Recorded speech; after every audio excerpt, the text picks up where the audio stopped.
Parte da história dos anos de ditadura no ABCD mora com seu Filadelfo. O golpe no ABC ele já vinha sendo discutido pelas esquerdas, pelos sindicatos, há muito tempo. Porque a pinimba entre direita e esquerda, principalmente os sindicatos daqui, que eram dirigidos pelo pessoal do partido, então o que aconteceu é que o sindicato se transformou num fórum onde se discutia tudo. E a direita não gostava disso. Então esse golpe, no meu ponto de vista, já vinha sendo articulado desde 1960. Ele guarda recortes, fotos, documentos, provas de crimes contra a cidadania. Eu fui preso em 64, fui pro DOPS, torturado. Eu fui preso em 70, tudo por causa da minha militância sindical. O efeito psicológico que recai sobre a família, sobre os filhos, isso é uma tortura violenta, né? Fora a tortura física dentro do cárcere, né? Nos primeiros tempos, o golpe acuou. As ruas ficaram desertas, porque todo mundo tinha medo dos militares. E eles vieram para valer, vieram com tudo. Aí a força do ABCD ressurgiu. Era hora de ser valente e, mesmo com medo, lutar. Derli, teve um fato que te empurrou para essa militância, assim, porque você chegou a participar da luta armada. Teve um acontecimento que falou, olha, detonou isso tudo? O acontecimento que me levou para a luta armada foi o golpe militar de 64. Isso levando em conta o seguinte, quando veio a renúncia de Jânio Quadros, eu fiz a minha mochila, levando em conta que eu trabalhava na Vilares na época, eu já estava aqui morando em São Bernardo, eu era delegado sindical na Vilares, e não tínhamos ainda a diretoria do sindicato dos metalúrgicos, nós tínhamos uma associação dos metalúrgicos de São Bernardo, né? E eu saí de Muriaé, vim para São Paulo para fazer a faculdade de teologia aqui em Rude Ramos e ser pastor da igreja metodista. Nessa época, já desde Muriaé, eu lia o Novos Rumos, que era o jornal do Partido Comunista, e eu não entendia por que a igreja, aquela minha igreja que falava de uma sociedade, né, de seres vivos, de homens livres, mulheres livres, iguais, né? E de que nós íamos todos no futuro, né, para uma vida eterna e tudo isso.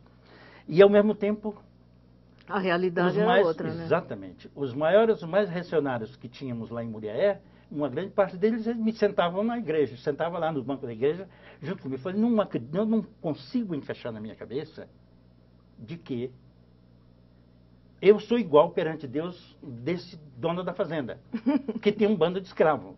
Então são coisas completamente... eu não conseguia, como jovem, eu não me encaixava isso. Quando eu fui... lá não servia o exército, eu fui fazer o tiro de guerra. E nós tínhamos problemas seríssimos. E tinha vários companheiros que tinham, inclusive, militância, e a gente fazíamos a discussão política muito fechada, né? A discussão política não era fechada contra o regime, porque nós não estávamos, na época, numa ditadura militar. Nós estávamos no governo do Juscelino Kubitschek. Mas as discussões políticas se faziam fechado da igreja, principalmente dos conselhos diaconos, dos pastores, do pessoal que dirigiu a igreja. Aí isso me levou isso me empurrou para o Partido Comunista. Quando eu cheguei em São Paulo, eu vi que a diferença que tinha entre a exploração que nós tínhamos no campo lá em Muriaé não mudava em relação à exploração que tinha dentro de uma fábrica, que eu fui trabalhar, por exemplo, na Vila Maria, que foi meu primeiro emprego em São Paulo. Eu trabalhava das 6 da tarde às 6 da manhã, de segunda a sábado. Que, de certa forma, era exatamente a mesma exploração do campo, né? Exatamente. Pera, eu queria só interromper vocês um pouquinho para a gente ver mais um vídeo e a gente já retoma essa conversa. Vamos ver? Nas memórias do metalúrgico de cabelos brancos, resiste a certeza. A herança que a ditadura deixou no ABCD é a coragem de não calar. O cartaz simboliza tudo, ABC da democracia. É por isso que nós sempre lutamos. O regime militar foi tão brutal que conseguiu fazer um padre preso pensar em se matar. Pobre, despido, simples, sem fisionomia, como é a fisionomia do pobre. No ano do golpe, ele era um jovem padre. Aqui era uma vila totalmente operária e principalmente de metalúrgicos, mas tinha muito ajudante pedreiro, pedreiros, lixeiros, trabalhos braçais em geral, e eu vivia no meio deles. Foi no 1º de maio de 68 que o peso da ditadura começou a fazer parte da vida do padre, que defendia os favelados e os operários. O governador Abreu Sodré convocou o operariado, o trabalhador em geral, para a festa do Dia do Trabalho, 1º de maio, na Praça da Sé. Quando chegamos lá, já tinham derrubado o palanque dele na Praça da Sé. Dizem que foi apedrejado, eu não vi. Tinham colocado fogo. Aí vieram as prisões.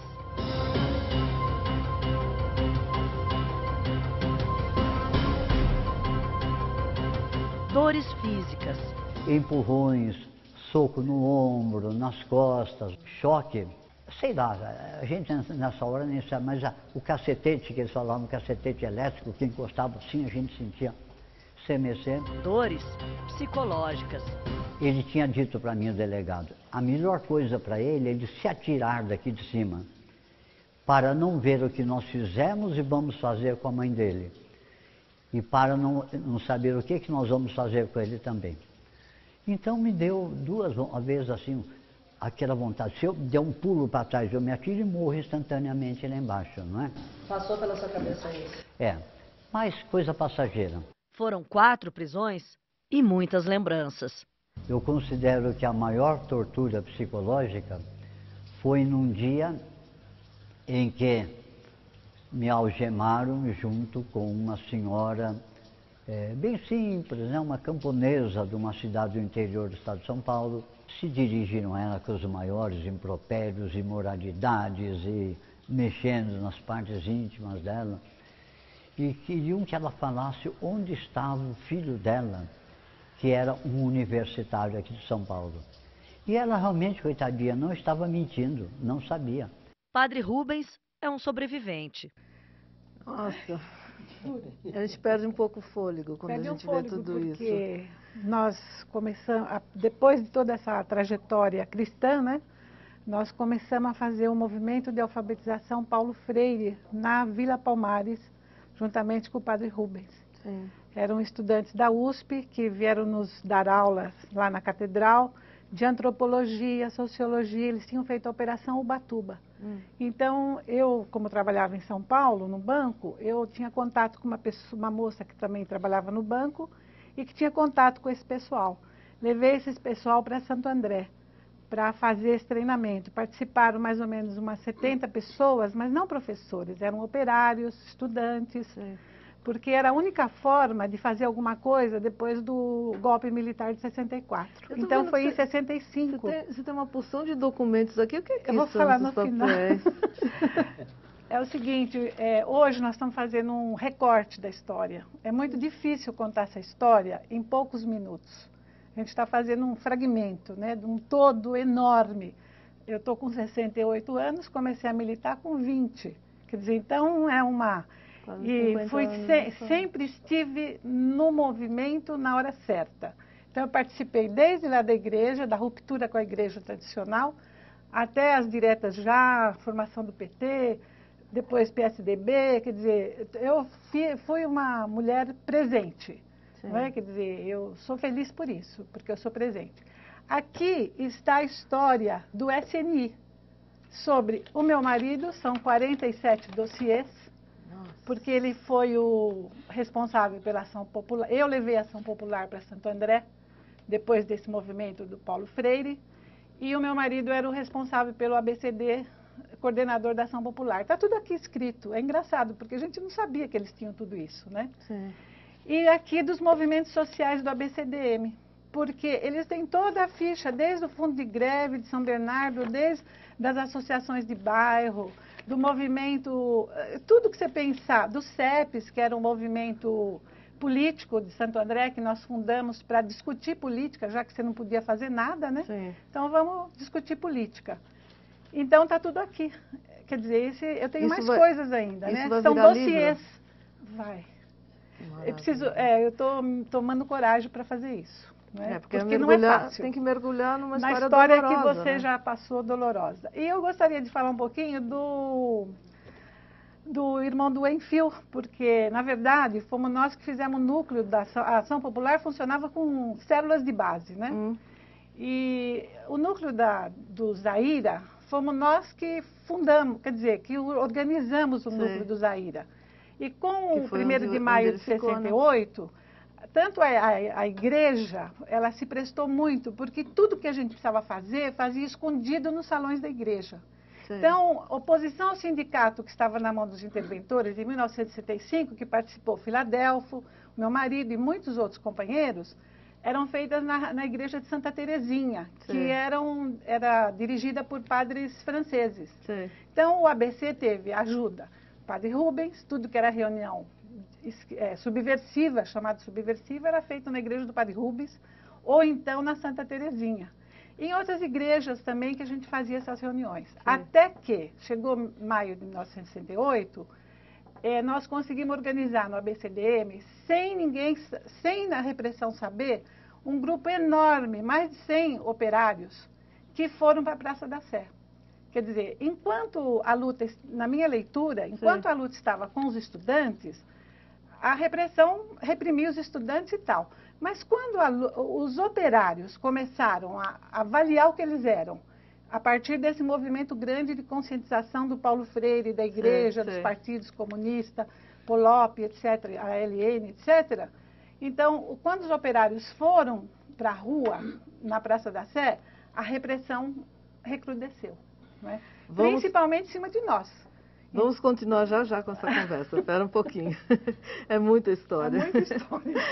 Vamos terminar o bloco com música. Daqui a pouco a gente continua a conversa. Vamos lá, Laerte. O que você vai cantar agora? Sabe que o papo dela faz todo sentido, né? Porque, como eu disse, a gente era meio irresponsável. Os estudantes parece que às vezes entram na história meio que movido por ideais e coisa e tal. Agora, quando chega nos trabalhadores, é o poder econômico que está em jogo, né? Porque se os trabalhos se rebelam, a estrutura capitalista vai à ruína. Né? Então, é aí que recrudesce o negócio, né?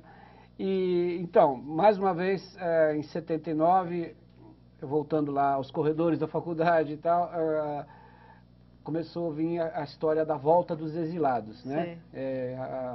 A lei de anistia e tal, começou a ser discutida. E a gente fez também uma brincadeira. Tinha uma propaganda na televisão, né? Que era de caderneta de poupança e tal, que tá muito na época, né? As cadernetas de poupança.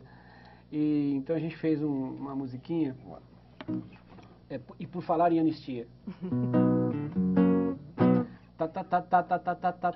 Tava eu cantando calmamente quando o guarda impertinente veio me prender. Veio dizendo que tinha motivo e se eu quisesse ficar vivo era melhor eu me conter. Teve até a ousadia de falar em anistia para eu me acalmar. Mas o projeto que foi pro Congresso não tem o meu nome impresso. Como eu vou ficar se eu não posso discutir? Tive o pressentimento que chegava o momento de rever o meu amor. Chamei meu pai, a minha mãe, a minha tia, pois naquele mesmo dia a saudade apertou. Tô bastante amargurado, pois quem chora do meu lado não tem pistolão. Agora mesmo cometeu um erro, me chamou pro seu enterro aqui na prisão. Agora mesmo cometeu um erro, me chamou pro seu enterro aqui na prisão. Na caderneta de poupança da anistia tem uma chave incerta que jamais vai lhe soltar. Caderneta de poupança da anistia, a chave incerta.